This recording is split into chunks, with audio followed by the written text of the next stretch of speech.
పక్కన కూర్చోపెట్టి దర్భతోటి అభిమంత్రణ చేసి ఒక మంత్రం చెప్తారు ఆ సమయంలో. నేను నీ నొసటన వ్రాయపడినటువంటి దౌర్భాగ్యమును తుడిచివేయుచున్నాను, నేనన్న ఈ మాట దేవతల చేత ఆశీర్వదింపబడుగాక అంటాడు వరుడు అని దర్భని నీట ముంచి ఆమె యొక్క రెండు కనుబొమల మధ్యలోంచి పైకి ఇలా అంటాడు. అన్నప్పుడు లలాటమునందు బొట్టు పెట్టుకునే దగ్గర దౌర్భాగ్యం ఉంటే, అనగా వైధవ్యము రాశి ఉంటే, ఆ ఒక్క సమయంలోనే దేవతలు తొలగిస్తారు. అది ఆడదానికి వరం వివాహ సమయంలో.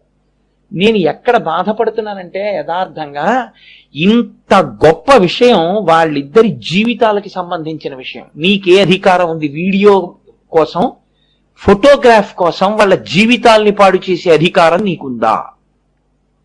నువ్వెందుకు వీడియో వ్యామోహానికి లొంగిపోయి వాళ్ళ జీవితాల అభ్యున్నతికి సంబంధించి